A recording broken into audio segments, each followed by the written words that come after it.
Hey guys, welcome back to my channel. Today is Thursday, November 23rd, and it is Thanksgiving, which is why I'm in the gym early in the day. I actually wasn't planning on making this a YouTube video. I was just recording video of my sets of exercises for my social media, my Instagram. Lifting Loves Me, by the way, if you want to hit me up on IG or Facebook, Angie's Fit Life or Angelique Hudson. But because it ended up being a really good leg day, I decided to actually make a video out of it. So that's why you'll see everything is not widescreen, but it's still a pretty good video, I think, and I hope you all enjoy. So I started by foam rolling, which is what I always do for a few minutes, my quads and my hamstrings and my glutes. And then I usually always start with the standing hamstring curls, which are really effective, as you see. And after I do a few sets of those, usually 3 to 4 sets, depending on how I feel, I'll bump up the weight. Then I move on to something else. Right now, since I did hamstrings first, then I decided to move over to quads, a quad movement, and I'm doing leg extensions. Slow and control. My feet are pointed up, but you can't really tell. Controlling the movement up and down. This is my 3rd or 4th set at the moment, and man, that's really effective whether you do both legs or single leg. So what I tend to do is I'll do either single leg throughout the set and then do a drop set with both legs to really burn out, or I'll just start with both legs and I'll burn out with a single leg at the end of my last set just to get in some more work. So here I don't recall what I did at the moment, but I think I just did both legs for like 4 sets and did a burnout after that as well, which I didn't record. So now I've decided to move on to a quad movement because I'm not squatting. I'm not squatting today, so I'm doing leg press, which, if you don't know, it's a very good replacement for a squat.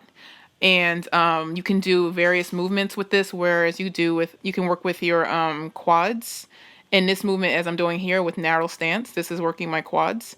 Or you can do wide stance and higher up on the platform, which works your hamstrings and your glutes. So I decided for these sets today, I would focus on just my quads. I usually do both, but it's very exhausting to lift heavy weight and do both. And so because I'm going to do more hamstring movement later on, you'll see, decided to make good use out of working my quads with this leg press. So as you see here, I've got 5 plates on each side plus a 25, which I believe is 500 if my math is right. So I'm used to doing this at this point. I just didn't go crazy with it. So I just did 3 sets of this various weight, and then I moved on to the next exercise. So as you can see here, I decided to do some glute work, hip thrust, which I love, hip thrust off the bench. I don't need to start with 135 anymore, so I decided to start with 225, which is 245, I'm sorry, 4 45-pound plates on both sides, on each side or whatever, total. I'm kind of feeling uncomfortable, which is why you see me stop, because I'm not used to the padding that I have, which is from the gym. I usually bring my own pad, but I forgot. So as you can see there, I had to stop and reconfigure the placement of it because it was hurting me. So, but because I think I got in just a few reps, I wanted to finish off with at least 8. So I did a few more reps here in this set, and then I moved on once I was finished. And now, once again, since the last set didn't work out so well with the padding, because it's very thin around a certain part of it. So I decided to try this, which is what I've trained other people with before. This was kind of distracting to me to use this blue padding thing, but I decided to give it a try anyway with 315 on total weight. So for 315, even though I wasn't really feeling the padding thing, I was still able to eke out, I think, 6 reps here with good form. And it was good because it basically I didn't feel anything over my pelvis at all, but it was very beneficial. But I still prefer my own padding that I bring, so I have to remember to bring it next time because I didn't realize how much it really affects my sets without it. So since 315 wasn't so bad, I think the set could have looked even better if if the padding wasn't getting on my nerves. But anyway, so I moved up here with 25 on each side. So I decided to hit 365 and stop there. Usually I can do, I think, 20 more pounds for my like PR, if you want to say. But because it's padding, once again, this thing is getting on my nerves, as you can see. So for 365, I eked out a few reps, and then I had to pretty much stop because once again the thing was shifting on me. So I tried to adjust it here and then continue with my reps because I wanted to finish out a few more reps. I knew this was probably the only set of 365 I was going to do for the hip thrust. So I just took like a pause break, sort of I don't know, I guess you want to call it 30-second pause break. Gave myself a minute to breathe because that's exhausting, and then decided to eke out a few more reps so that I could do like and have a nice set total, which I don't know, probably eight reps, maybe 9 reps total at 365, and I was done with that anyway because at that point I was kind of tired from doing 225 to 315 to now 365 for 3 sets of heavy reps of hip thrusts. So I decided to move the bench, and I don't know why, but I just randomly decided since I have 365 on the bar here, I'm gonna deadlift it.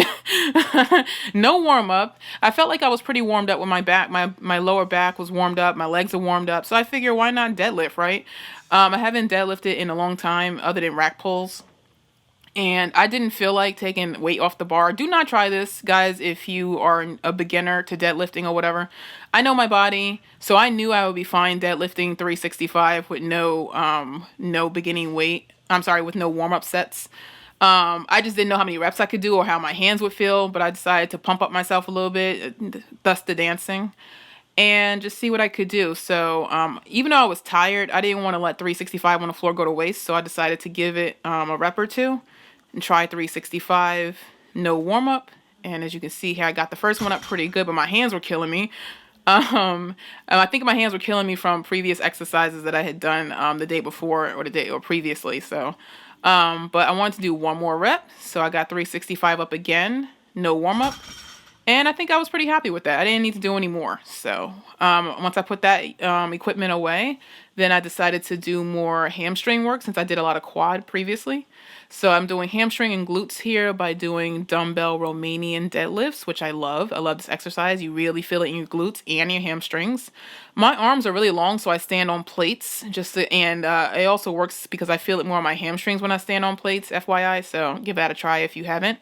And also try not to come up too high, or try not to stand all the way up. I've noticed when I leave a lower bend in my back that I tend to feel it more in my glutes when I don't stand all the way up for this movement. So for the Romanian one where the bend is in your knee, you don't want to stand up all the way, because you'll feel it more in your glutes and your hamstrings. So give it a try. As you can see here, I'm using 45 pounds dumbbells. I probably should move up in weight because it's getting to be too easy at this point. I almost don't feel it sometimes, but I knew I'm starting to get tired too, and I don't want to have shoddy form for everything. So that's why I stick to the weights I do.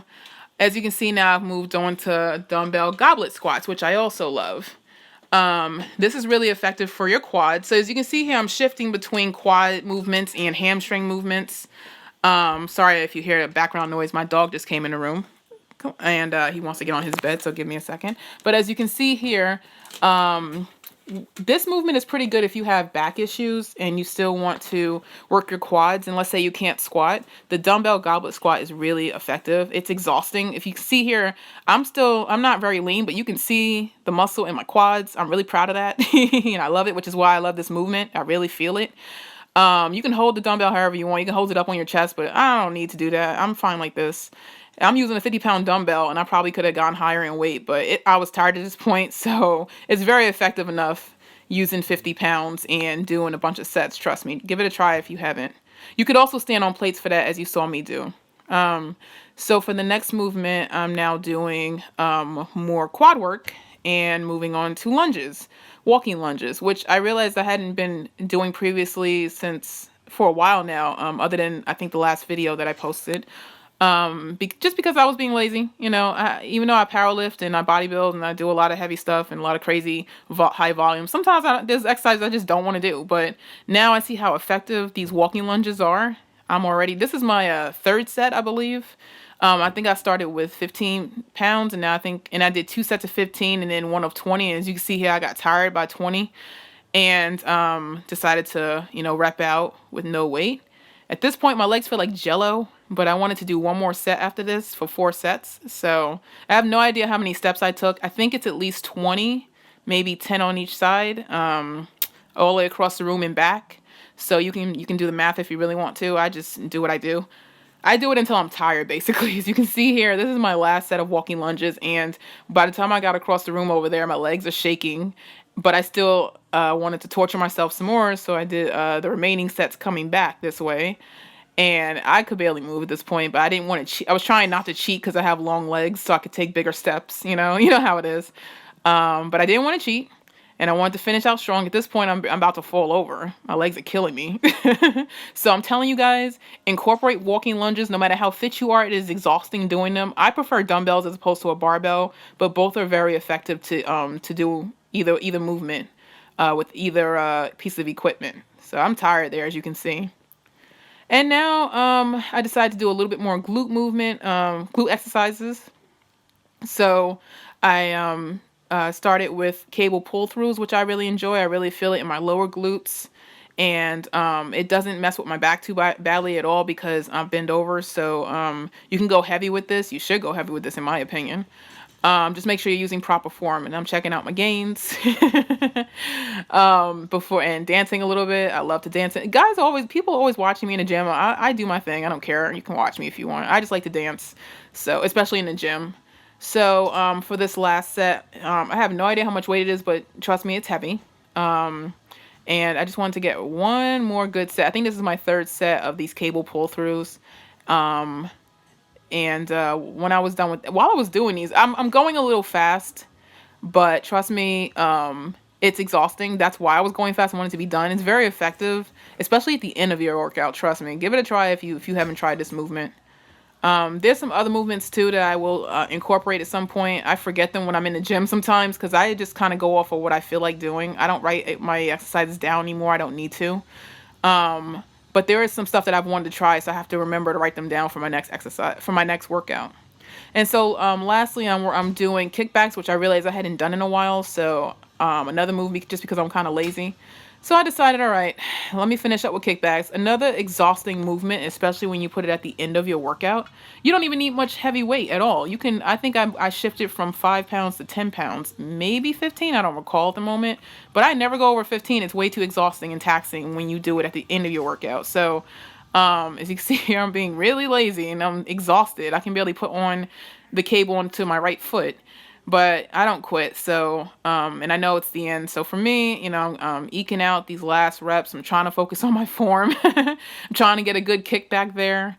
And I think that's 10 pounds. Yeah, that's 10 pounds. So this is my second set for each foot. And by this point, I was just ready to go home. I was over it, but I wanted to make sure I finished up well and finished up strong. So I think I did 15 reps of each foot. Usually I was like ready to do 10, but I think I did 15 reps there. I have no idea. So, but I'm pretty sure I did. This might actually be my third set at 10, by the way. So yeah. And finally, I don't show you guys this much, so I figured I'd add it in. This is me foam rolling at the end. My back is killing me at this point because, well, actually, no, my back is fine. It's just when you're foam rolling, like at the end of your workout, I don't know. I feel like it's definitely a lot more painful than it normally would be, especially on your back. But, you got to get it in because then you recover faster. So definitely make sure you guys are foam rolling, but at the beginning and maybe at the end of your workout, because especially if you're going to lift heavy, it helps you recover faster. I feel fine the next day and the day after. I have no DOMS effect anymore for most of the time, it seems like, when I do foam roll. When I do have DOMS, it's because I don't foam roll and I'm being lazy. So I'm telling you guys, try to make sure you foam roll. I know a lot of people who don't want to do it or whatever, but it makes a difference. Even when you're an intermediate lifter, such as I. It definitely makes a difference on your next workouts because you're not as sore. You can do whatever you want. You can do more cardio too, which is what I like to do. So that's why I'm foam rolling, so that I know I can do cardio the next few days without any pain. Thank you guys for watching this video, and I will see you guys next time.